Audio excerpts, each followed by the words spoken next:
Esse é mais um episódio da Fala Feminina por Fátima Torre, dessa vez com um assunto bem complexo, bem difícil, que é a violência contra a mulher. Nós temos aqui hoje 3 advogadas, cada uma atuando em uma área, né? E eu vou passar a palavra para elas. Primeiro para a Gabriela Souza, que trabalha em algo bem específico. Conta para nós aí, Gabriela. Tudo bem, Fátima, que alegria estar aqui. Eu sou advogada feminista, abri o primeiro escritório de advocacia exclusivo para mulheres do Rio Grande do Sul e da região sul do país.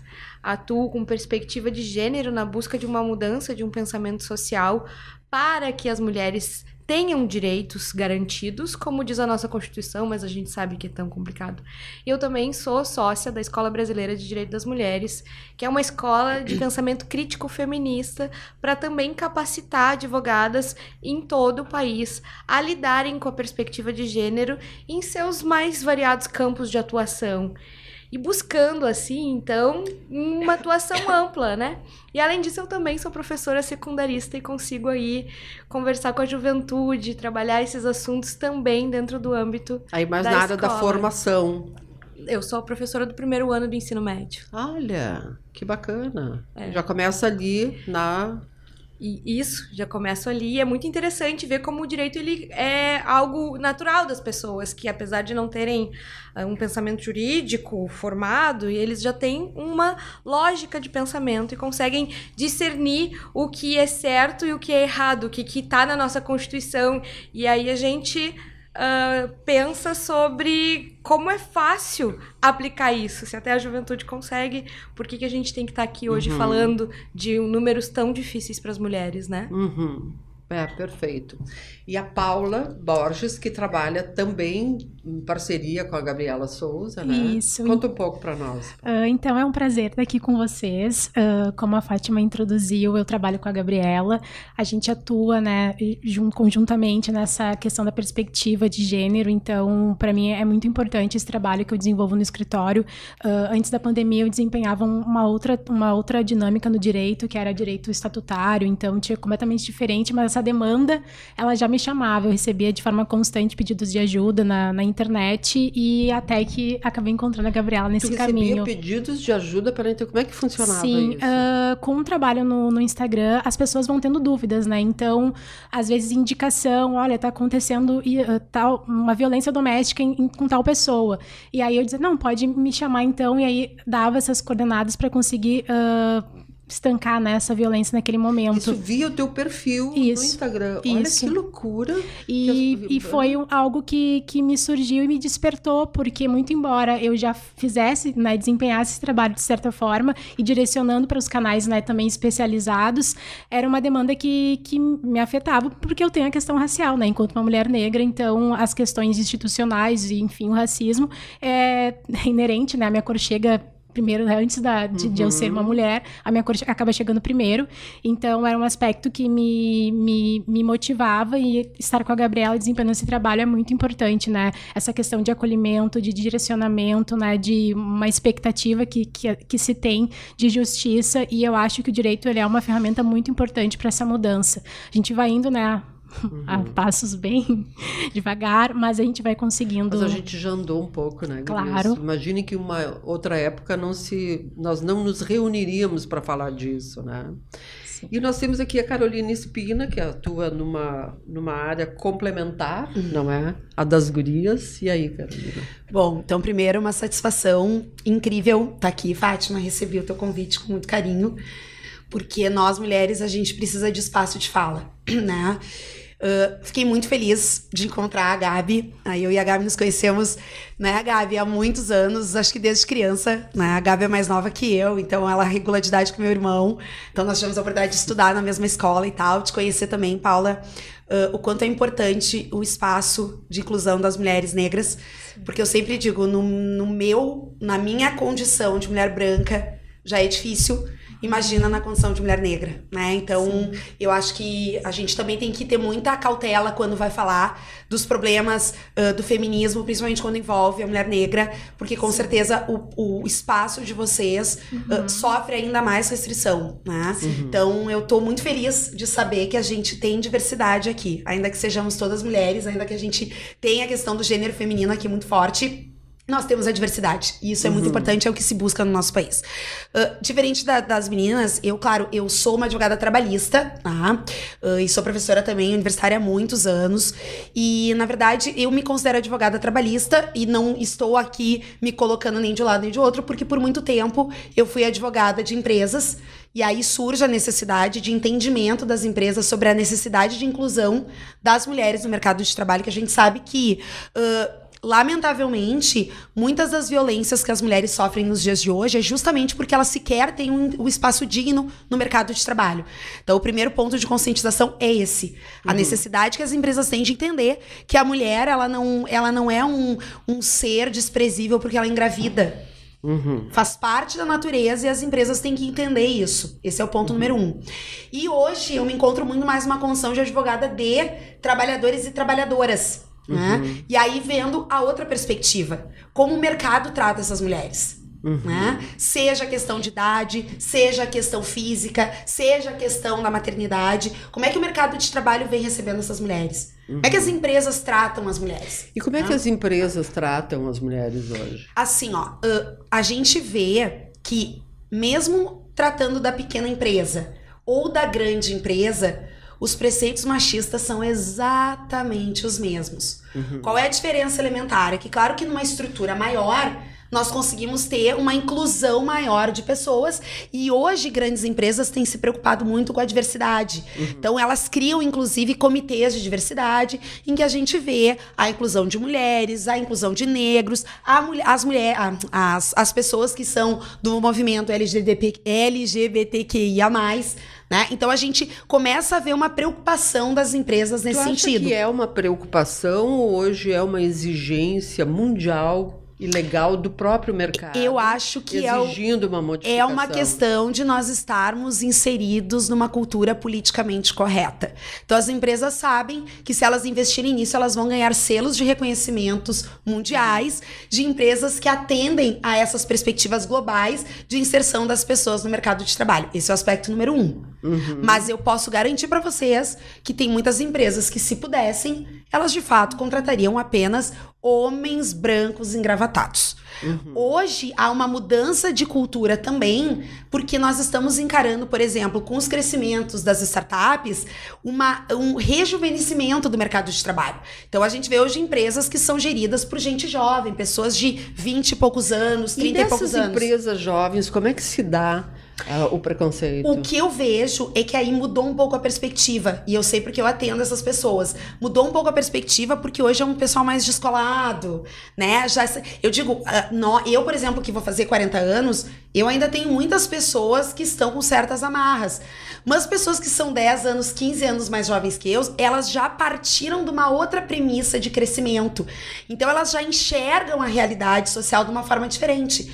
Então, por exemplo, talvez pessoas da minha idade, talvez não, com certeza absoluta, pessoas da minha idade ainda querem discutir a possibilidade de pessoas do mesmo sexo adotando uma criança. Ai, que coisa mais chocante. É melhor um pai que abandona a mãe e o filho e não paga pensão do que pessoas do mesmo sexo adotando. E tá cheio, né? E tá cheio. Agora, hoje eu já vejo que, por exemplo, o meu filho, que estuda numa colégio, pra ele isso não tá nem aí. Ele é uma criança de 7 anos que ele não tá nem aí. Se o coleguinha dele tem 2 mães, tem 2 pais, eles estão muito mais ligados a essa questão da diversidade. E isso é uma coisa que está intrínseca neles do que daqui a pouco a nossa geração, em que tudo tem que ser incutido, né? A gente tem que estar sempre batendo, né? Tem que estar dando, né, soco na mesa para as pessoas entenderem que vamos evoluir, gente. Né? Exatamente. O mundo só não anda muito, né, gurias, na questão da violência contra a mulher. Por mais que a gente tenha essas mudanças, já se andou,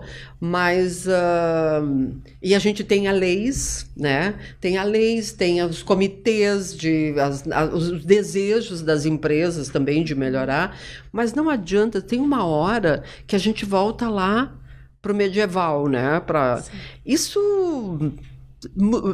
Como é que se sai disso? Que essa foi uma pergunta inicial, né? Como é que se sai disso? Aonde estão os pontos mais nevrálgicos dessa situação? Silêncio responde bastante coisa, né? E vamos lá. É como tu falou, é muito complexo, né? A violência contra a mulher é um fenômeno mundial e complexo. Acontece igualmente em todos os lugares do mundo. O patriarcado, ele se construiu na construção social.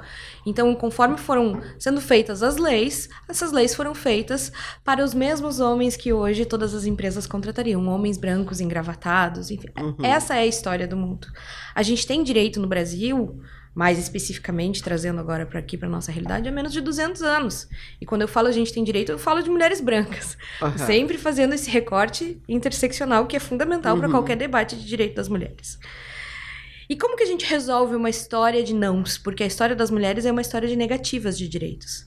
Não é uma história de direitos. Qualquer direito conquistado pelas mulheres, ele foi através de muita luta. Não veio de mão beijada e não vai vir nunca de mão beijada. Como é que a gente muda dados? Mudando a sociedade. E a gente só muda a sociedade com educação. Com criação de novos mecanismos, que nem recentemente o Conselho Nacional de Justiça emitiu o protocolo para julgamento com perspectiva de gênero, em que nós batemos diariamente nesse manual dado pelo Conselho Nacional de Justiça que precisamos julgar com perspectiva de gênero. Só que a gente tem inúmeras dificuldades. Por exemplo, o número de magistrados e magistradas é muito baixo o número de magistradas mulheres. Mais baixo ainda de magistradas mulheres negras. Nós ainda temos um STF sem nenhuma ministra negra. A gente ainda está engatinhando numa história de mulheres em locais de poder, sejam eles dentro do judiciário, do Ministério Público, dentro das empresas, que possam criar alguma estrutura vinda da própria dor, porque até hoje o que a gente tem são políticas para inglês ver, para que o consumidor gosta de consumir coisas com selos. Sim. E aí isso ainda está muito envolvido com o capital. Como é que a gente muda isso? Tu estava só falando assim, ó, que as mulheres não têm cargos como os homens, né, mais elevados, mas o nível de escolaridade das mulheres é muito superior ao dos homens. Tem dados sobre isso. E por que isso na prática não acontece? Por conta de uma sociedade patriarcal. A gente não vai mudar isso. Fátima, são 14% das advogadas se consideram CEOs, donas dos seus próprios escritórios. 14% no Brasil? 14% no Brasil. Todas as reuniões de negócios são feitas por volta das 5h30, 7 da tarde. O que as mulheres estão majoritariamente fazendo nesse horário? Indo para casa cuidar dos filhos. Buscando seus filhos na escola. Isso envolve desde a política, na votação, que é noturna, e que as mulheres que estão na política não conseguem cargos, enfim, não conseguem destaque por conta disso, ou não conseguem exercer a maternidade, aí a gente vem dupla, tripla, quádrupla jornada e mais um monte de culpa relacionado a ser mulher no mundo. Mas a gente tem aqui, sim, essa lógica do patriarcado que precisa ser rompida, que precisa ser atravessada de alguma maneira. E uma das soluções é, sim, a atuação com perspectiva de gênero. É a gente começar a dizer que não nos basta, porque ou a gente tenta levar o judiciário para o judiciário encarar isso de uma forma eficaz e começar a decidir com perspectiva de gênero, ou a gente vai sempre ficar aceitando migalha, porque até agora é isso que a gente está aceitando. Se a gente for levar em consideração, Fátima, que a história do mundo tem milhares de leis, mas que a gente aqui tem direito há muito pouco tempo e que a gente está fazendo um mês. Não, nem isso. 2 semanas que a legítima defesa da honra passou a ser proibida no Brasil. Isso é inacreditável. É disso que a gente está falando. A gente está chovendo no molhado. Eu ainda estou pedindo o básico. A gente, quando fala de direito da mulher, a gente está falando de mais de 50% das mulheres serem demitidas depois do período de licença maternidade. Exatamente. A gente está falando de mulheres que recebem perguntas em entrevistas de emprego, perguntando, você é mãe? Enquanto homem nenhum ainda responde isso, mesmo tendo lei, né? E ainda se querem ter filhos, né? Tu tem projeto de ter filhos? Se tiver projeto de ter filhos... Não, eu já fui abordada em mesas por mulheres, mães. E o teu filho? Como é que seria o trato, né?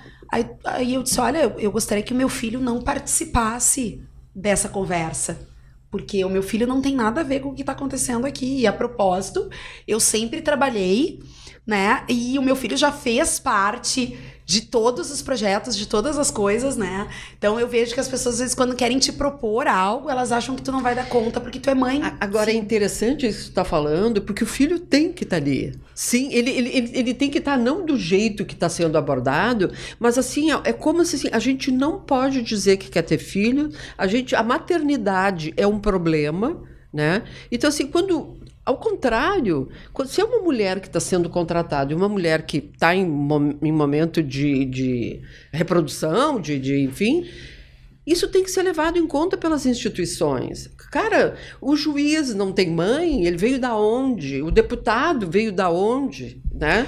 Então, é esse tipo de coisa. Mas é que essas, é bem como a Gabi falou, para os homens, assunto filho nunca surge. Por que para as mulheres surge? Na verdade, nunca é no sentido de dizer, nós como estrutura empresarial, nós estamos preparados para contratar mães. É sempre para dizer que, será que tu vai dar conta? Uhum. É nisso que eu me refiro. As crianças têm que sair da mesa de negociação. Porque, na verdade, tanto nós mães como os pais, nós vamos dar conta. E olha, vamos dar mais conta, porque a gente sabe das responsabilidades maiores que nós temos. Né? Então é nesse sentido, é sempre com um viés pejorativo do tipo, não vai conseguir, porque imagina, tem uma criança envolvida, e realmente quantos homens são questionados? Mas é que os homens não cuidam dos filhos, né? A maioria não cuida, né? Então não é responsabilidade deles. Eu vou me abster de fazer o comentário que eu ia fazer. Ao contrário. Traz um espumante, um vinho aqui, que aí solta. Olha aqui, ó, só depois das 6h30, mas aí tem que pegar as crianças do colégio. Eu não tenho crianças, mas enfim, a questão, ela vem muito sobre a dominação dos nossos corpos. O direito, na verdade, ele falou isso a vida inteira. O que as mulheres podem fazer, porque nós pertencemos aos nossos pais, depois nós pertencemos aos nossos maridos, quando a gente precisava de autorização dele para sair, para trabalhar, ou para, enfim, fazer qualquer coisa. Para ligadura de trompas. Para ligadura de trompas Eles tinham que assinar isso? Até março, Fátima. Desse ano, o homem assinava? Sim. Tinha que autorizar. E agora, a gente parece que tem que pedir desculpas ou licença ou essa autorização pra gente lutar pelos nossos direitos. E a sensação que eu tenho é que a gente tá fazendo isso, assim, oi, com licença, olha a Constituição Federal, tá vendo a Lei Maria da Penha? Tá vendo as leis trabalhistas? Eu só tô querendo que ela seja cumprida. E por fazer isso, a Paula que trabalha comigo na defesa, nós somos as loucas, as que têm mimimi, as exageradas. As feminazes, né? As feminazes. E a gente tem o feminismo tratado como uma ofensa. Sim. Quando, na verdade, nada mais ela com essa questão. Não, quando, na verdade, nada mais é do que a aplicação da Constituição Federal lá, na coisa mais óbvia. Todos são iguais perante a lei, pontos. Todos são iguais perante a lei. Por que a gente tem a misoginia agindo? E os red pill e tudo acontecendo nisso, né? Mas, enfim... Paula, como é que isso está rolando aí? Eu tenho 2 apontamentos, assim, é que as manifestações, quando a gente vai analisar o processo para se manifestar de alguma forma, é impressionante. Eu começo a fazer leitura, eu nem vi que se a parte que a gente está ali litigando, se os representantes são homens ou mulheres, mas a partir da escrita e daquela manifestação, eu leio a primeira frase, eu já assim, esse é homem. Esse é o homem que está escrevendo. E é uma forma de defender os seus direitos, digamos assim, atacando aquilo, muitas vezes não reconhecendo aquela mãe, porque é a mãe do teu filho que está desempenhando aquele cuidado para que tu possa seguir crescendo na tua empresa ou na tua profissão. Então, muitas vezes a gente tá ali, como a Gabi falou, falando o óbvio, dizendo assim, olha só, enquanto essa mãe tá aqui desempregada, tentando dar conta de tudo, fazendo bico, fazendo isso, fazendo aquilo, vendendo doce, tu tá num cargo elevado na tua empresa e tu não quer dar o mínimo pro teu filho, o básico pro teu filho. Pro filho? Exatamente. É isso que com R$200 dá pra fazer muitas coisas, né, gurias? Eles estão sustentando os caprichos da mãe, né? É pra ir no salão, né? Disso, ou né? então é pra gastar com outro homem. É, claro, evidente. Sim. É interessante, mas mesmo que fosse para gastar em salão, ela cooperou e ela tem um filho. Ela cooperou também com o dinheiro doméstico. Exato, né? E até pro crescimento, assim. E eu que tenho a Valen tem 7 anos. A minha filha, eu desempenho hoje uma atividade que ela é home office, né? Então, a Gabi sabe, a Valentina tá ali pela manhã comigo. E aí, então, às vezes eu dou uma sumidinha no WhatsApp e aí eu aviso, olha só, tô atendendo a Valen em tal coisa e já retorno com essa resposta. E antes da pandemia não era assim. E, enfim, a minha realidade hoje é diferente, mas eu sinto esses atravessamentos porque é difícil, né? Então, a gente lidar com isso, até da própria criança também compreender essa dinâmica que também é diferente para ela. E a Carol falou uma coisa que é muito interessante, que é a questão das crianças não se importarem tanto com casais, né, se são feitos por homem ou por mulheres, porque a Valentina, ela chega assim, às vezes da escola, assim, hoje a gente leu Frida Kahlo. E eu fico, minha filha, leu Frida Kahlo, então me conta um pouquinho. E aí começa assim... Que idade ela tem? E aí, ela tem 7 anos. E essa perspectiva, e eu achei bacana, assim, da escola também tá fomentando isso. Então, é algo que eu fico em cima da escola também, principalmente pela questão racial, né? De ficar atenta, de fomentar na minha filha que as características delas não podem diferir dos outros, né? Então, assim, seja pelo cabelo, a cor da pele, os fenótipos dela. Então, isso são construções que a gente vai fazendo dentro de casa e conversando. A gente tem a política, né? Por exemplo, a gente teve um episódio da Valentina na escola que ela chegou chorando porque falaram para ela que o candidato dela, da opção política, que os pais fizeram, não era uma opção favorável. Então, assim, como assim eu não poderia votar naquele candidato? Me disseram que ele é isso, isso e isso. Daí eu expliquei, não, filha, a gente é uma democracia, né? Então, as pessoas vão ter, ainda que a gente não concorde, são as escolhas deles. Estava fazendo o papel da escola, né? Sabe? Gente, temos uma democracia, dá licença, desculpa qualquer coisa, né? Então, acho que é bacana, assim, e poder construir esse pensamento através das nossas manifestações,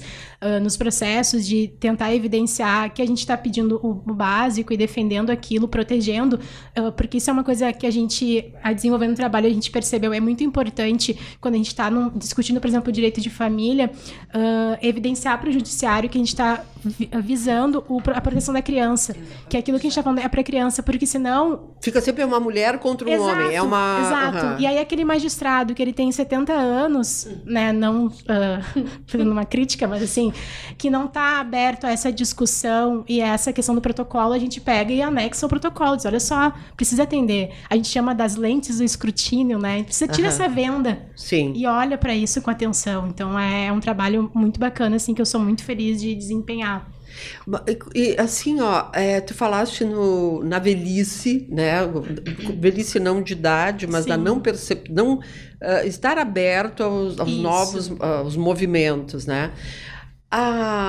O judiciário, de uma maneira geral, ele continua sendo muito retrógrado quando vê a mulher? Sim. Me conta. Me dá exemplos, assim. Então, eu não vou te dizer que a gente não está avançando, eu acho que sim. A gente tem que reconhecer, né? Tem que reconhecer que sim. A gente que trabalha diariamente, a gente já sabe quais são os magistrados, ou caiu em Varatá, essa aqui tem, né, um olhar mais atento a essas questões. Então, a gente tem decisões difíceis, sim. Muitas vezes o judiciário ou aquele magistrado, ele não enxerga aquela violência, né? Ele não enxerga a violência psicológica, ele não enxerga que a questão do pai, do genitor, por exemplo, pagar, tem a definição ali dos alimentos, por exemplo, e aí ele não deposita o valor do pagamento do aluguel porque ele paga diretamente do bolso dele, e demonstrar para o juiz que é uma forma de poder, que ele continua exercendo sobre aquela mulher. E sobre aquela família, exato, né? Ele só saiu, foi fazer o que ele queria. Exato. E aí... ele segue sendo... segue dominando, segue exercendo o poder, né? Então, essa é importante a gente conseguir desmistificar isso e abordar nas nossas manifestações para conseguir avançar também com que eles se compreendam, né? A gente tem esse avanço. Tu sente, Carolina, assim, muitas com as empresas? O que eu vejo, assim, eu acho que é uma coisa bem importante, bem sintomática, né? A gente, até a magistratura do trabalho é uma magistratura que hoje ela tem sido muito mais dominada por mulheres do que por homens, né? Diferente do judiciário estadual, que ainda está muito ligado às amarras. O judiciário trabalhista não, ele é um local de espaço público ocupado majoritariamente por mulheres. No entanto, isso nem sempre é refletido, por exemplo, nas administrações dos tribunais. Sim. Perceba que, por exemplo, isso não é uma crítica e também é uma crítica. Mas, por exemplo, o TRT da 4ª Região, tá? Que é o que engloba o Rio Grande do Sul, exato. Uhum. Ele foi um TRT que nessa última gestão, ele tinha apenas uma mulher nos cargos de direção.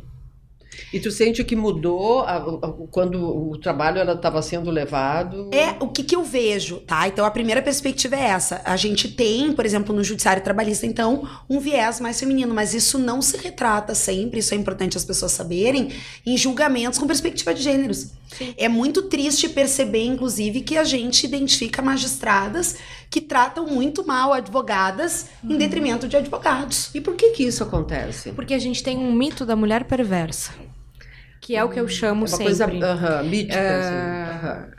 Que o que acontece?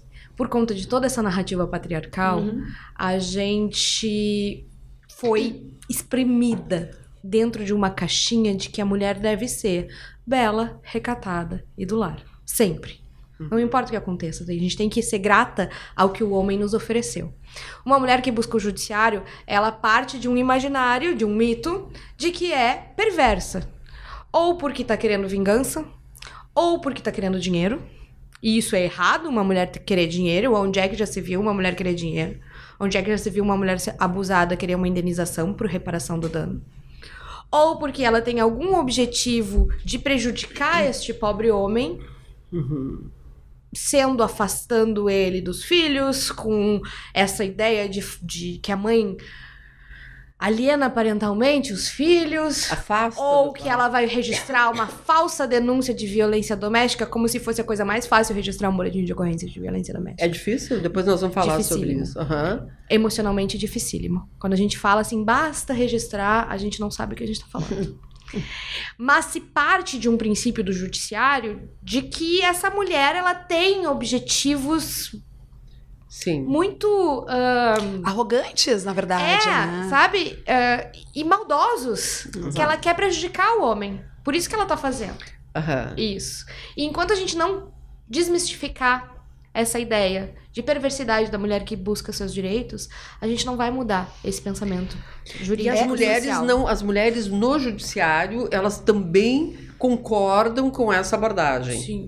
Isso que é mais grave, né? E uma coisa que é importantíssima. Mas só, Gabi, só pra fazer só um recorte. Não vamos generalizar, tá? Só eu acho que não. Por isso que eu tive o cuidado do recorte. A gente tem algumas magistradas que tem esse tipo de comportamento, não é a regra. Porém, a gente cai naquele conto elementar que diz, né? Quantas vezes a gente escuta, dependendo da mulher, a mulher é pior que um homem. Porque a gente sabe que existem mulheres que... E eu conversava isso com um amigo meu esses dias, né? Por que às vezes a gente vê mulheres que alcançam espaço de poder não trazerem pro seu entorno outras mulheres? Elas acabam, parece que, fechando a porta do tipo, bom, como eu alcancei esse ápice, eu vou ficar aqui sozinha. Agora eu tô no lugar no Olimpo masculino. Exato. Ela né? conquistou. Então é isso. Às vezes... né, a gente percebe que há mulheres que ocupam espaços de poder e que poderiam ampliar esse rol, inclusive de inclusão de outras mulheres no seu aporte, inclusive porque abriram a porteira, e não é isso que a gente vê. E sim, se justifica pelo fato de que não é porque eu nasci mulher que eu vou ser feminista. No conceito, né, Gabi? Claro, a ideia que a gente quer é que nasce uma mulher, nasce uma feminista, mas nasce um ser humano, na verdade, todos temos que ser feministas. Exato, né? Exatamente. Porém, é tanta coisa que se impõe na formação de caráter, na formação educacional. Às vezes, pais e mães que trabalham... Eu vou dizer pra vocês, história do filme da Barbie. Não sei se vocês estão acompanhando, né? Eu não assisti ainda ao filme da Barbie, mas eu sei de muita gente que assistiu, inclusive li críticas, que o filme da Barbie não é o filme fantasioso da bonequinha lindinha, acinturadinha, que efetivamente se imagina, né, naquela coisa do castelo místico. Não. O filme da Barbie, ao que me consta de novo, eu não sei se alguém aqui viu, mas quem viu diz que não, que na verdade tem toda uma conceituação crítica. E eu já vi vários pais e mães com determinados pensamentos. Não. minha filha não vai ver o filme da Barbie. Porque o filme da Barbie não é o filme da princesa. É que a Barbie também sempre teve a pessoa, aquela mulher que criou a Mattel, ela sempre colocou a Barbie, mesmo branca num primeiro momento, sempre tendo várias profissões. Ela tinha um propósito, né? Pelo que eu li, assim, mas eu não vi o filme. E tenho tanto filme pra ver que eu não sei porque eu não tô a fim de ver esse agora. Assista. Vale a pena. Tu gostou? Inclusive, gostei. Gabi, então até eu queria ouvir a tua... A Paula também, por uma questão do tamanho, do alcance desse filme. Sim, e foi importante do ponto de vista didático para as mulheres? Sim, e a gente viu tanta... Sempre que eu vejo alguma coisa com muita resistência masculina...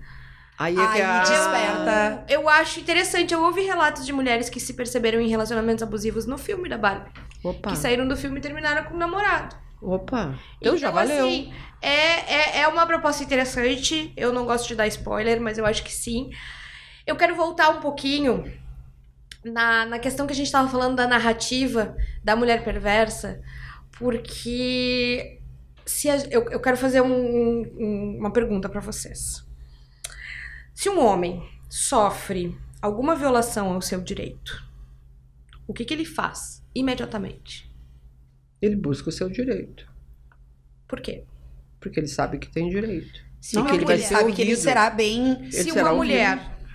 Não, a mulher se recolhe. Ela se recolhe. Existe uma máxima no direito, que adora essa coisa das máximas, de que o direito não socorre aqueles que dormem. Exato.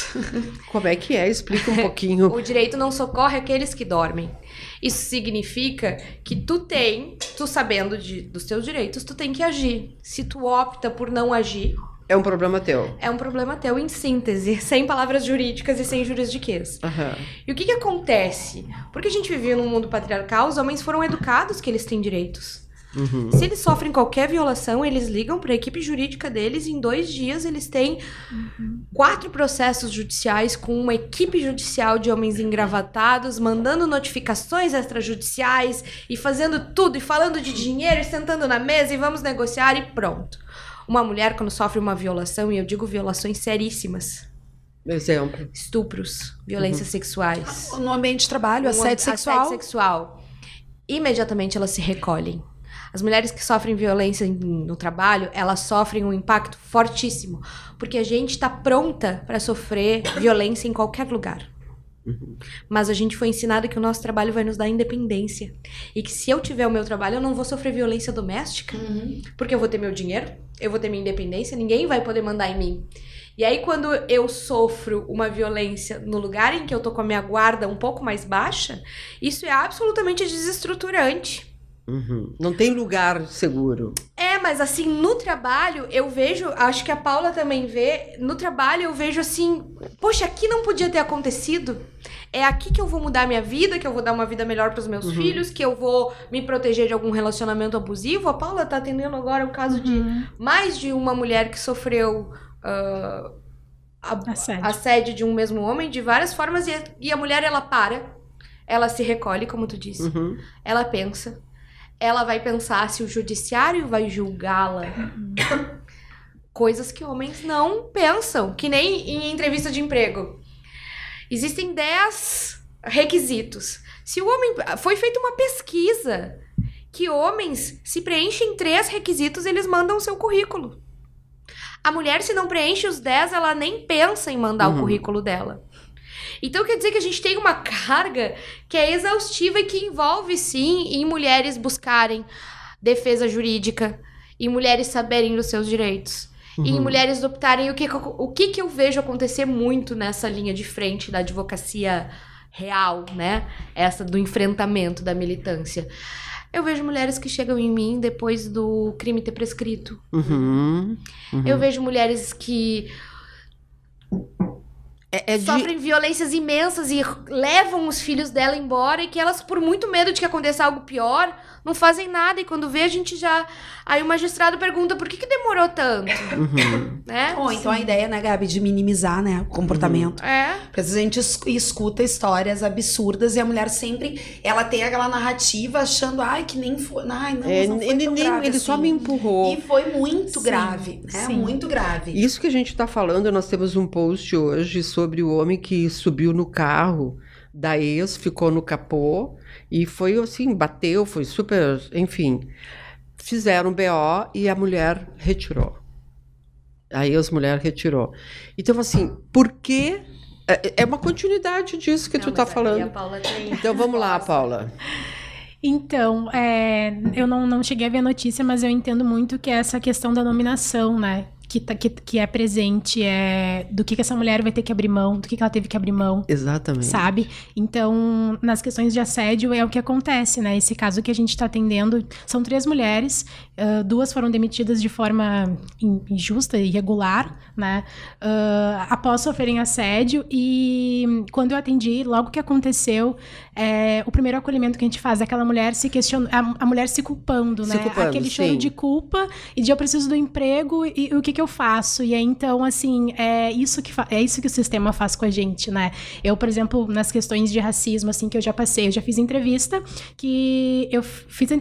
fiz a prova, sabia o que eu tava fazendo, que tava muito bem, só que quando eu cheguei na recepção, eu vi daquele escritório especificamente que eram só pessoas brancas, era um padrão, pessoas loiras, brancas, num perfil que não é o meu.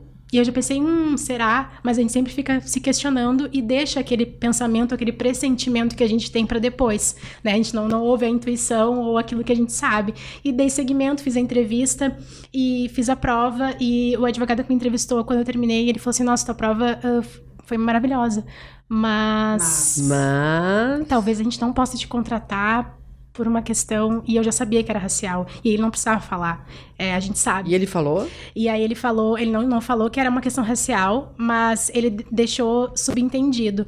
E aí a gente se questiona, né, tipo, poxa, por que eu não fiz o boletim? Por que eu não fui atrás, né, por que eu não explanei É aquela coisa assim, por quê? Não, porque a gente, mas eu gostaria de saber por quê. O senhor poderia me detalhar? Porque é uma loucura isso. A gente cria um manual de vítima perfeita. Como se tivesse um comportamento, a gente precisasse saber que uma vítima precisa sair de uma situação de racismo, claro, que é um crime que a Paula sofreu, e ir pra delegacia. Não existe vítima ideal. O que é ideal é não ser vítima. Sim. Então, assim, as mulheres, elas sofrem violências sexuais e se esperam um padrão de impossível. Sim. Que ela saiba detalhes do que aconteceu, que ela saiba contar, que a narrativa daquele crime seja perfeita do início ao fim. E a gente entende o próprio protocolo, né, para julgamento com perspectiva de gênero, ele fala sobre isso, que a gente não pode... A palavra da vítima, ela tem valoração especial. Eu até, Paula, complementando, isso é o mais interessante, né? Porque, por exemplo, para quem atua na esfera trabalhista, tem essa questão do assédio sexual. Muitas mulheres não deram sequência, né, a busca de uma reparação na Justiça do Trabalho da prática de um assédio por um superior, muito porque, vergonha, 2, porque em tese não tinham prova, né? Não tinham prova disso, não tinham colegas que pudessem testemunhar, até porque... Nunca tem colega que pode testemunhar. Os vizinhos nunca ouviram nada. E o importante, né? Porque tem isso... Às vezes o próprio assediador sabe que como vai ficar no limite de ambos e que muitas vezes realmente outras pessoas não viram, né? Então ele se aproveita dessa situação, inclusive. Eu já recebi pessoas que disseram, não, ele inclusive me ameaçou, pode dizer o que tu quiser, porque não vão acreditar em ti. Né? E aí surge essa questão do protocolo e que coisa importante, né? Porque realmente a gente tem, finalmente, depois de tanto tempo, né, algo óbvio que já deveria ter sido dito há muito tempo e que sequer, né, gurias, precisava ter um texto por escrito dizendo algo tão evidente, né? Se existe uma mulher que está nessa situação de vulnerável, que procurou a justiça, porque de fato foi vítima, e aqui pegando o ambiente de trabalho, foi vítima de assédio, será que realmente a palavra dela só vai ter valor se ela tiver um coleguinha ou se ela tiver alguém que respalde. Com Deus firmando, né? Reconhecendo a firma, claro, porque é isso que se exige da mulher. A sensação que eu tenho é que se exige da mulher 3 vezes mais do que se exige do homem em questão probatória. Em todas as áreas. Porque o que eu digo, da vida. Será que é tão comum? Porque eu penso, é quase que ridículo imaginar, não é normal. Todas as mulheres vão bater a porta do judiciário dizendo que foram vítimas de assédio. Afinal de contas, ai, gente, por favor, é muito básico. Isso é que nem pedir hora extra. Não, se uma mulher de fato movimentou a máquina porque ela sofreu isso, é óbvio que essa mulher merece. Até porque para ela fazer esse movimento, ela deve ter repassado por dentro dela e todas as vivências, até fazer isso, é porque já não dava mais. Exato. E no Fórum de Segurança, no anuário que saiu agora há 15 dias, um mês atrás, a gente vê que o número de casos de crime de assédio sexual aumentou em 50% do último. Por quê? O que aconteceu? Veio a pandemia, todos ficaram trabalhando no home office. Agora acabou a pandemia, todos voltaram. Os casos de assédio que tinham diminuído, duplicaram. Então, para vocês terem ideia, o nosso tribunal aqui da 4ª Região divulgou um dado, né, que de 2019 para 2022 foram 24 mil novos casos de assédio moral e assédio sexual praticados contra mulheres. Ou seja, é um número gigantesco. E isso que nós estamos tratando de quem judicializou. Sim. O que significa judicializar? A que pessoa entrou na levou. justiça, Entendi. exato. O problema é que tem milhares de pessoas que, de fato, provavelmente várias mulheres foram vítimas, mas não tiveram força, não tiveram coragem, não se sentiram acolhidas, inclusive nos escritórios de advocacia. Sim. Eu já, vou dizer pra vocês, eu já captei processo de mulheres que procuraram outros colegas e que, na verdade, foram menosprezadas por esse item do tipo assim, oi, vai querer discutir isso? Não, isso é irrelevante. E muitas mulheres, nós temos no escritório muitas mulheres empresárias, sofreram situações muito delicadas e têm os seus advogados da sua empresa, mas não conseguem contar essas situações para os advogados e nos buscam em um sigilo para essa questão. E ela é dona da empresa. Dona da empresa. E o advogado é sócio? O advogado é o advogado dela, contratado da empresa, pessoa de confiança, mas não consegue contar porque é muito íntimo, Fátima. Não é íntimo e a questão do julgamento. O julgamento, é porque por causa do julgamento. Mas aí tu falou uma coisa que, o protocolo, por que precisava ter? Paula, estão aplicando o protocolo? Não é, exato. Tá, explica, então, só um pouquinho. A Paula vai explicar como é que funciona aí o protocolo, ou não funciona. Então, ele deveria ser aplicado, né, ser utilizado, né, pelos magistrados, porque a ideia do protocolo é aquilo que a gente está há 1000 anos falando, defendendo aquele direito que está referendado ali naquele protocolo que está escrito, é para que os magistrados apliquem, né? Se diz que a palavra da vítima tem valoração especial, ela deve ter de fato. Então a gente, né, fica batendo, né, martelando nisso, só que o judiciário não aplica, não está aplicando o protocolo. Então, muito embora ele tenha ficado assim, sonho, né? O sonho da advocacia que luta por esses direitos, ele estar ali, ter sido referenciado, os juízes acabam não utilizando, né? Mas vocês percebem que, na verdade, é isso. Enquanto não houver uma mudança cultural, as leis... A gente pode ter texto escrito para tudo, que gurias, acompanhem o que está acontecendo com as leis que abordam igualdade salarial. Sim. É para inglês, né? É o que eu digo. O ano passado, período eleitoral, o presidente Jair Bolsonaro edita uma lei que seria uma lei intitulada Programa Emprega Mais Mulheres. Em que digamos, o aspecto mais efetivo dessa lei foi a questão de alterar as CIPAs, para as pessoas entenderem. As CIPAs são as Comissões Internas de Prevenção ao Acidente, que passaram a ser chamadas de Comissão Interna de Prevenção ao Acidente e Assédio. Então ficou lá, CIPA mais A. E nessa lei existem vários aspectos de apoio à parentalidade e existe lá uma menção de que as empresas devem pagar salários iguais para homens e mulheres. Essa lei é de setembro de 2022. Agora, recentemente, em 2023, nós tivemos uma outra lei agora sob a égide do governo Lula, mais uma vez estabelecendo a igualdade, a necessidade de igualdade salarial entre homens e mulheres, inclusive criando lá vários requisitos que têm que ser observados pela empresa. Nós estamos aguardando a tal plataforma que efetivamente vai obrigar os empregadores a divulgar essas informações, mas percebam, num espaço talvez de 8 meses, nós tivemos 2 leis dizendo algo que a CLT já diz há milhões de anos. Ou que seja, a Constituição já diz que é para inglês ver e é propaganda política. É que eu digo que a gente não é chover dos governos. Mas também não é só... Vai muito além dessa polarização política. Existe um crime no Código Penal chamado desobediência. Ou seja, se existe uma determinação judicial e eu não cumpro, eu estou desobedecendo isso, é crime. Ok?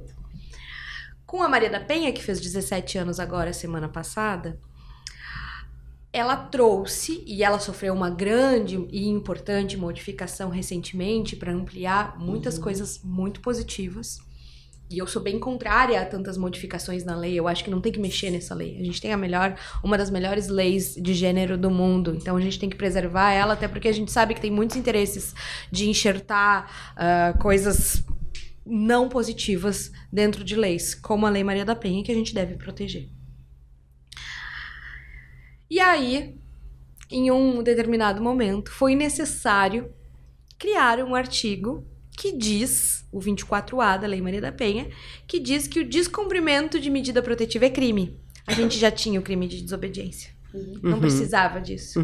Mas quando se trata de defesa dos direitos das mulheres, há sempre uma necessidade de, reforçar, tendo a lei, fazer outra lei para reforçar. Porque senão, porque apesar de ser a terceira melhor lei para falar de gênero do mundo inteiro, apesar de ser um marco imenso que criou uma organização judiciária da defesa dos direitos das mulheres dentro do Brasil, um microsistema jurídico das mulheres, e que deu o start para dezenas de leis super importantes, Carolina Dickmann, Minuto Seguinte, Stalking e tantas outras que hoje a gente fala com a maior naturalização, mas que na verdade foram passos gigantescos, né? Mas a gente tem também essa lei, ela é conhecida por 9 em cada 10 brasileiros, todo mundo sabe o que é. Eu vou te colocar uma Maria da Penha, que é o nome popular para uma medida protetiva. A gente também tem muita gente que diz que é uma leizinha ordinária, que não vai cumprir. Porque não é cumprida? Desprezo de gênero. Não, desprezo de gênero. Desprezo de gênero. A Melinha Teles, que é uma mulher fantástica, que trabalhou no lobby do batom, e que é uma das responsáveis por a gente ter o direito de igualdade garantido na nossa Constituição, tem um livro que fala de educação, da importância da educação jurídica feminista dentro das universidades. E nesse livro ela fala que demora cerca de 6 gerações para a gente mudar um pensamento. Ou seja, vamos voltar atrás 6 gerações. As nossas mães naturalizavam a violência doméstica. Não existia a Lei Maria da Penha quando a minha mãe tinha minha idade. As nossas avós não podiam se separar. O desquite era uma tragédia. Se a gente for fazer esse recorte das mulheres da família da Paula, que é uma mulher negra, a gente vai ainda com mais violações de direitos. Se a gente for fazer o recorte de gerações para a gente falar de direitos da população LGBTQIA+, a gente vai fazer ainda mais. Então, se a gente volta 6 gerações, a gente não tem direito de voto. Ou seja, se a gente precisa de 6 gerações para mudar, a gente ainda está chegando perto de naturalizar a mulher poder votar.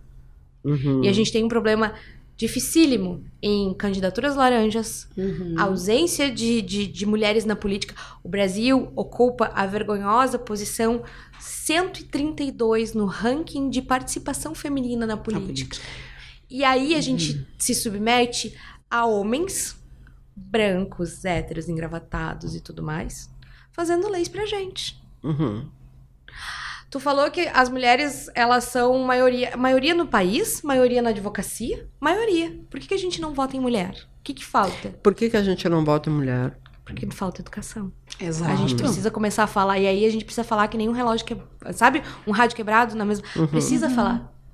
Eu vejo que os partidos, a cada eleição, procuram mulheres para fazer a cota, né? A gente tem mulher, né? A cota, né?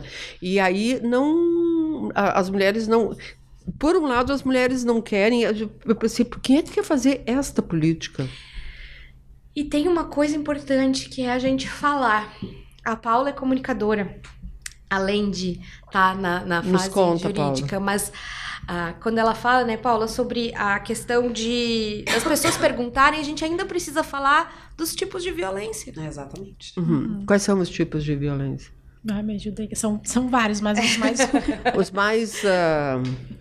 Os mais conhecidos. A gente tem a violência física, né? A gente tem a violência... A gente tem o assédio moral. A gente tem... são tantas...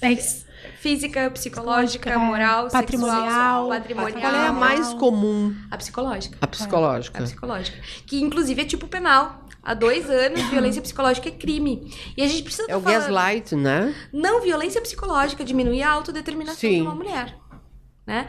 E quando a gente fala de ficar explicando isso, é porque muitas mulheres não sabem. As mulheres não sabem que sofrer assédio que assédio sexual é crime. É crime.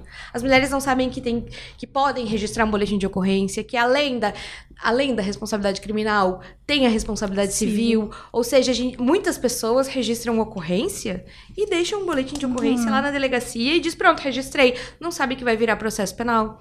Não sabe que pode pedir indenização. Porque a gente Ou seja, tem um trabalho de educação profundíssimo, né? E, na verdade, eu vejo que as mulheres precisam superar, e isso a gente só vai ter com segurança, as mulheres têm medo do direito. O direito sempre foi um mecanismo de reforçar as violências. Como é que é isso? E aí o protocolo ele vem como uma forma de tentar reparar esse erro histórico não também. Não revitimizar, né? A gente fala muito sobre isso, em não revitimizar, né, essas mulheres que passaram por essas violências. Explica melhor isso, Paula. O protocolo, ele vem com essa ideia, como eu tinha falado, de a gente não revitimizar as vítimas, né? Então, assim, às vezes, ela deu depoimento na delegacia, naquele boletim de ocorrência, da gente utilizar esses fatos para não precisar fazer com que essa mulher exponha novamente tudo aquilo que aconteceu e que acaba sendo uma violência psicológica, né? Claro. Então, assim, além da violência que ela sofreu por aquela pessoa que ela está, né, representando criminalmente, o Estado também violenta. Né? Ao tentar fazer a justiça, ele age de uma forma violenta também. Sim. E aí isso tem, né, quando acontece o desenrolar, né, a instrução do processo, nas manifestações, como eu falei, né, quando a gente pega aquelas manifestações dos advogados, que às vezes eles pegam fotos, eles acabam violentando as mulheres, né, nas suas manifestações. Então eles pegam fotos de lugares não permitidos, tentam usar as práticas ou aquilo que ela faz, ela sai e posta uma foto que ela tá tomando um vinho. Olha só, como que essa mulher... um cara... Tá tudo bem, né? O copo, ó. Então, a gente tem muito isso, assim. Então, é algo que a gente, como a Gabi falou, a educação, a gente precisa falar, assim, sobre isso, falar muito. Eu, como particularmente, tenho a questão do futebol também. Eu cresci dentro de um estádio de futebol e... Como é que foi você crescer dentro do estádio? Os meus pais... meu pai, ele é funcionário até hoje do Grêmio. E a minha mãe também foi funcionária. Então, eu cresci, enquanto a minha mãe trabalhava e me embalava no carrinho, eu ficava no estádio, então o jogo acontecendo, na época ela cuidava, a gente tinha uma questão no Olímpico que era cuidar de banheiros, então enquanto as mulheres estavam, tinha uma pessoa na porta, e a minha mãe era uma dessas pessoas, e eu ficava atrás de uma porta no carrinho, às vezes dava briga, então pra proteção, ficava ali embalando e trabalhando. Tu nunca tentou ir pro Inter? Não. Eu quis ser. Gente, a gente vai granalizar o debate agora. Vocês estão fazendo isso com apenas a pessoa. Não, mas na verdade eu acho que nem porque o denominador comum, né, nessa questão do futebol não adianta. Sendo Grêmio, sendo Inter, não adianta. Os espaços de poder ainda são absolutamente masculinos. E geralmente as mulheres, quando elas se inserem nesse ambiente futebolístico, eu também gosto muito, acompanho desde pequena e tal. Eu, inclusive, já torci pro Grêmio. Hoje eu sou uma colorada ferrenha, porque a minha vida é assim, a gente muda, né? A gente vai mudando. Então, assim, mas esses problemas são iguais, né? E eu percebo que sempre que as mulheres tentam ocupar espaços de poder dentro do futebol, elas são ridicularizadas, elas são sexualizadas, né?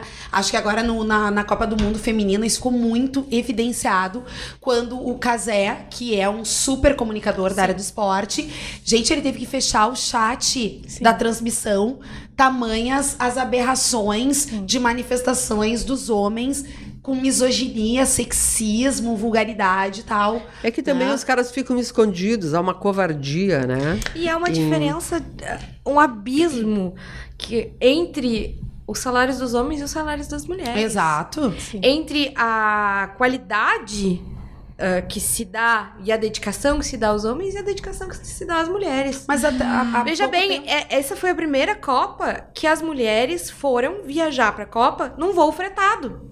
com E me chamou transmissão, né? Que era bastante- sempre em voo... E me chamou bastante atenção a Gentil, Fernanda Gentil, que trouxe uma crítica, né? Dizendo que, imagina só, o Neymar indo pra Copa do Mundo De tã. com uma criança chorando do lado e com um assento apertado. E é isso, né? Eu acho que futebol tem essa ideia da paixão brasileira. Eu tenho uma irmã jogadora de futebol. Ela é irmã da Dudinha. Da Dudinha, que é um grande orgulho da minha família. E que nos- Joga no Grêmio. E joga no Grêmio. Toca aqui.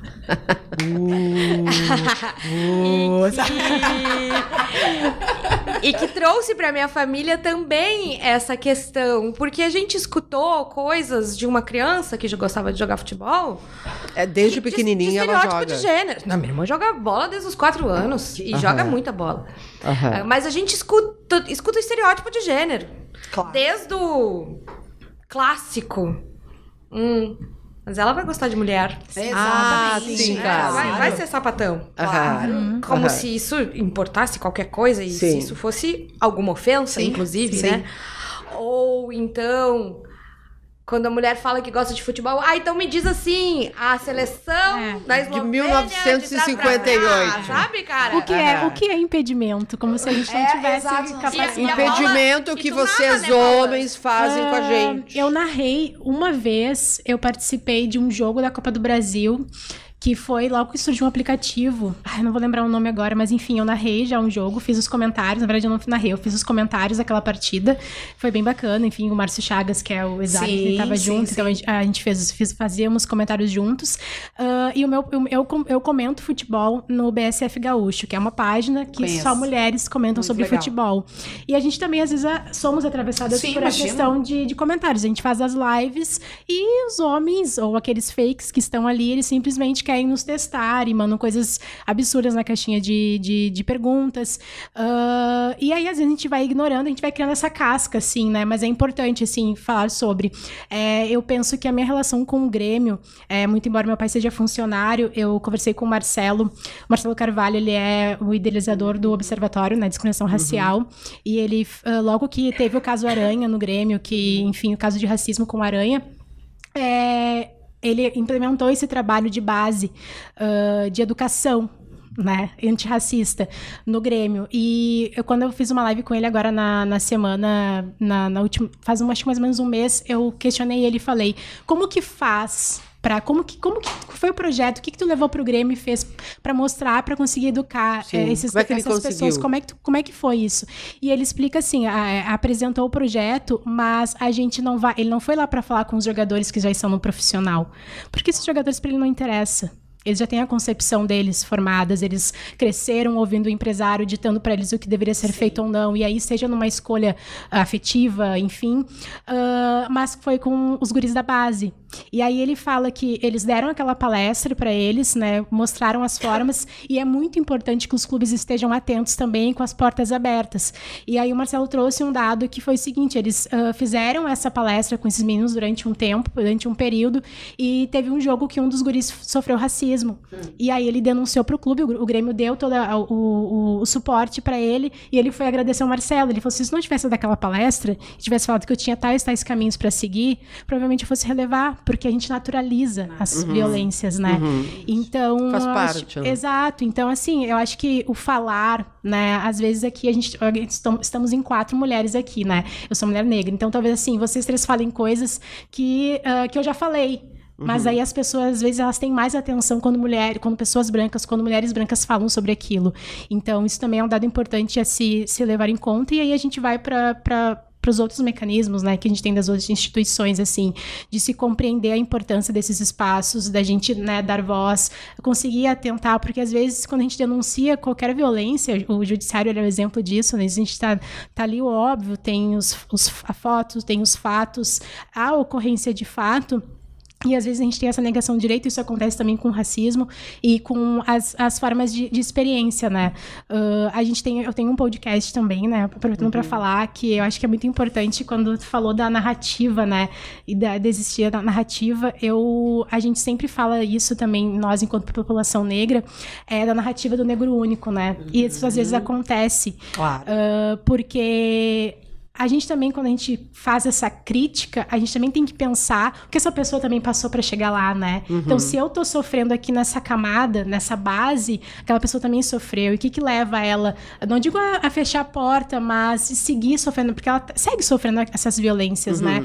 Então, assim, a gente faz essa crítica do negro único, mas a gente olha pro lado, assim, ao nosso redor e vê que tem uma outra galera que tá muito compromissada, né? Então, assim, se talvez essa porta tenha fechado, a gente tenta entrar pelaquela janela, por qualquer lugar que dê, né? E acho que isso é importante. Isso é super importante, né? E aí, do podcast, né? Porque eu começo a falar... Sim, é o Pode Dizer. O Pode Dizer. O Pode Dizer, ele tem um intuito, ele nasceu com o intuito, né? A Lídia, que tá ali nos bastidores, foi uma ideia que ela queria muito colocar em destaque, da gente conseguir fazer funcionar de fato, e ele nasce numa oportunidade da gente dar oportunidade para que as pessoas negras contem as suas narrativas e as suas histórias numa forma de potencialidade, né? Então, assim, a gente leva somente convidados negros, né? Homens e mulheres, e aí tem empreendedores, tem pessoal do esporte, tem estudante, e a gente vai descobrindo as nossas potências, né? Porque a gente pensa, tipo, nossa, teve um convidado que a gente entrevistou, e pensei, meu Deus, ele não tem 30 anos e olha tudo que ele fez. E aí eu paro e penso, olha tudo que eu também já fiz. Claro. E aí eu olho para as minhas colegas também, a gente faz 3, 4, 5, 10 coisas ao mesmo tempo para conseguir dar conta dessa exigência, né? Por conta da nossa cor, a gente tem que fazer 10 vezes mais, né? Para conseguir chegar... dar um passo dessa base. Então, acho que é importante, assim, o espaço, a gente falar sobre isso, e a educação, eu vejo ela como o maior instrumento da gente conseguir mudar esses paradigmas. Pois é, mas essa educação nas escolas, como é que fica, hein? A gente não falou das escolas. Como é que... Porque eu vejo... não tem mudança acontecendo? Tem. Como é que é? Eu acredito. Escola pública e privada? Eu acho que falar de educação foi começar a trabalhar com educação em escola, como eu dou aula para os meus alunos do primeiro ano, foi um marco na minha vida, porque eu não sei se eu conseguiria lidar com temas tão pesados se eu não tivesse minha juventude, minha galera ali toda semana para renovar as esperanças.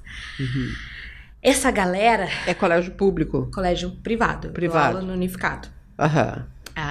De direito. Né, para alunos do primeiro ano que já têm um senso crítico muito bem formado. E é muito interessante a gente ver a coisa acontecendo. A gente sabe que tem tanta coisa para mudar. A gente sabe que tem tantas camadas. A gente sabe que existe um abismo entre colégios particulares e públicos. A gente sabe, inclusive, que existe uma cultura de violência que começa ali na juventude.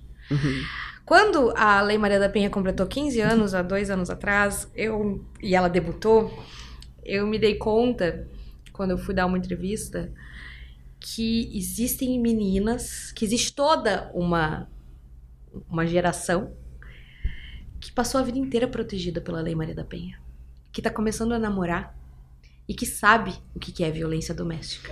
Interessante. E que essa é a potência da Lei Maria da Penha, né? Claro que sim, um pedido histórico de desculpas porque aconteceu com a Maria da Penha, e o Brasil foi condenado internacionalmente, não veio de bandeja, né? Precisou um horror acontecer, mas a gente tem uma geração começando relações afetivas, talvez a gente já tenha, com certeza a gente tem meninas, mães na juventude, mas que já estão tendo seus filhos protegidas pela Lei Maria da Penha e que sabem o que é uma medida protetiva. Ainda que a gente tenha números exorbitantes, o Brasil é o 5º país mais violento do mundo para uma mulher existir. É um dos países mais perigosos do mundo para uma mulher viajar sozinha. Tem uma representação política pífia, para dizer o mínimo.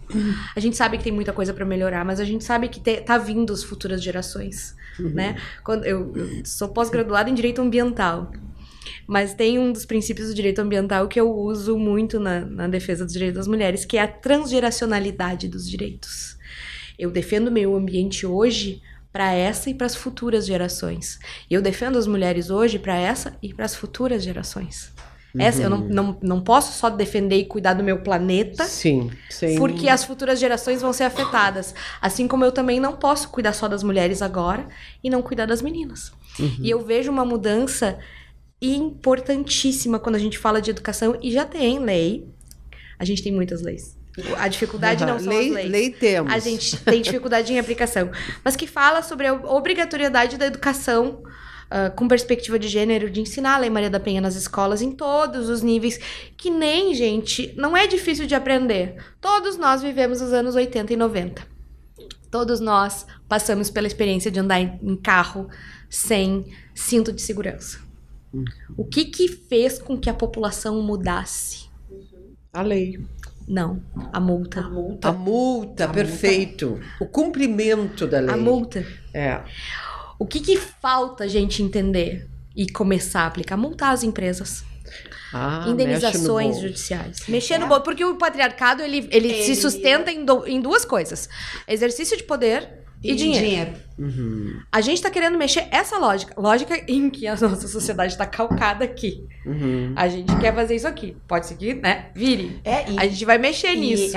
Acho bem importante isso que tu traz, Gabi, porque justamente o que a gente vê, por exemplo, essas leis que tratam de igualdade salarial, é sempre a questão da dosimetria da multa, né? O problema esbarra sempre na fiscalização. Fiscalização. Porque, na verdade, a questão é, muitas vezes os próprios empregados não denunciam, eles sequer sabem para quem denunciar. Os órgãos de fiscalização que deveriam bater a porta das empresas não fazem.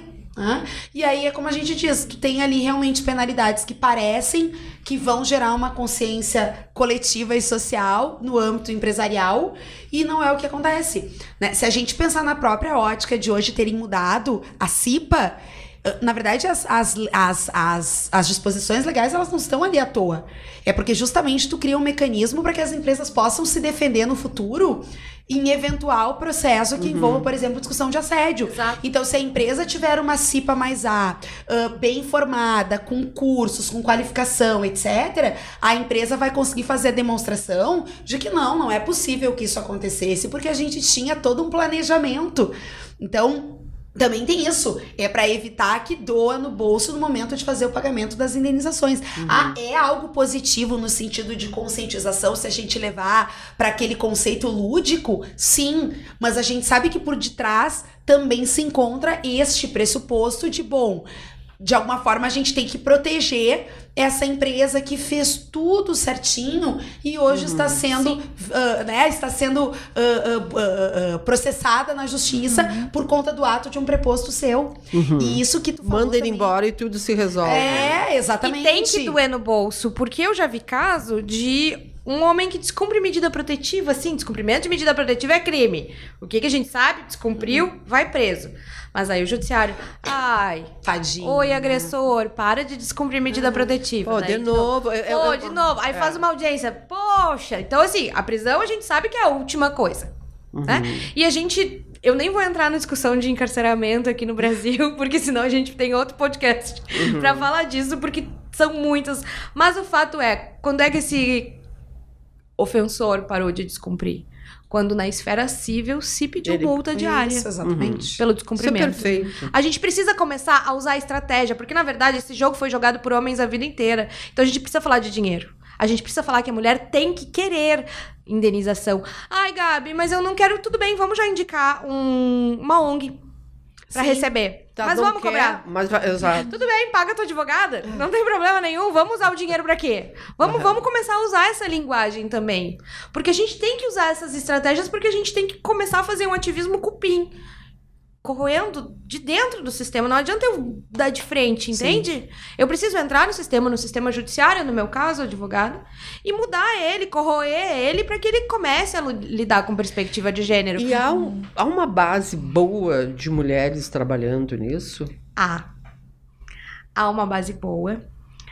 No Brasil, assim? No Brasil. Eu tenho uma grande alegria de ser dona da Escola Brasileira de Direito das Mulheres, que a gente trabalha com educação com perspectiva de gênero e capacita mulheres a lidarem com isso. E vejo mulheres no Brasil inteiro e fora do Brasil, nossas alunas, buscando ser nossa associada, buscando informação e conteúdo para trabalharem em suas cidades. Porque tem um fator que o patriarcado me surpreendeu e hoje, depois de anos da advocacia, eu vejo que foi inocência minha. Eu não calculei os riscos dessa profissão, porque eu não imaginava que eu teria qualquer risco.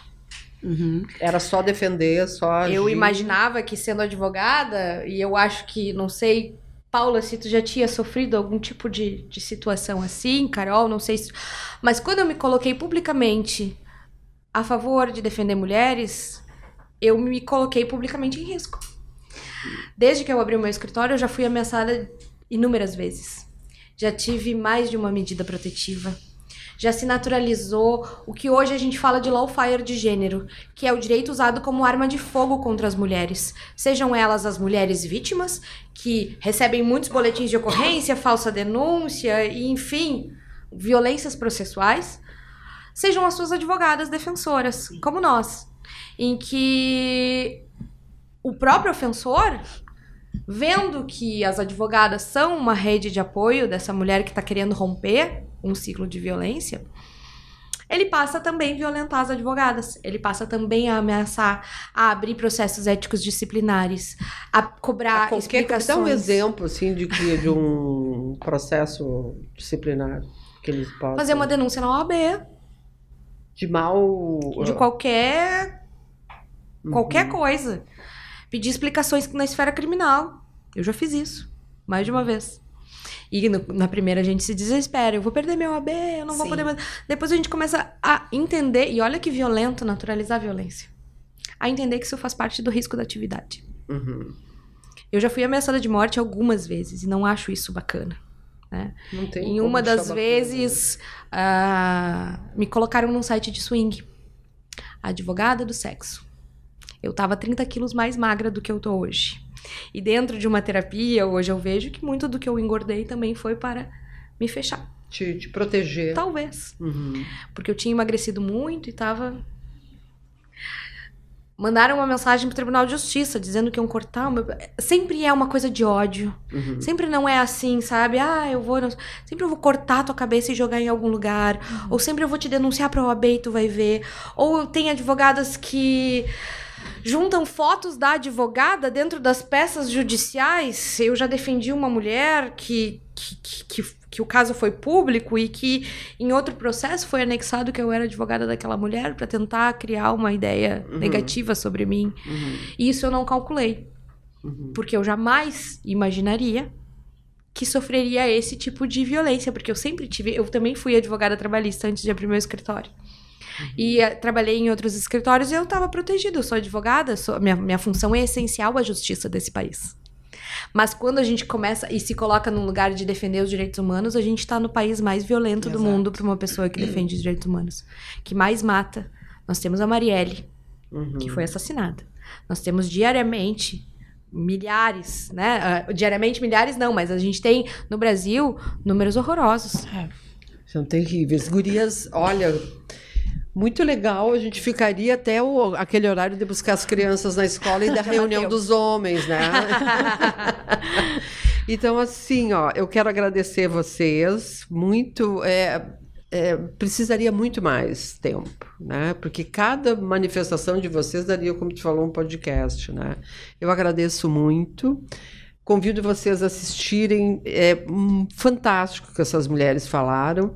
E continuem com a gente, seguindo a Fala Feminina nas redes sociais e contem com a gente, nós somos escuta. Muito obrigada. Obrigada. Eu quero falar mais uma coisa, eu sei que nosso tempo já está esgotando. Mas eu quero aqui publicamente te agradecer, Fátima.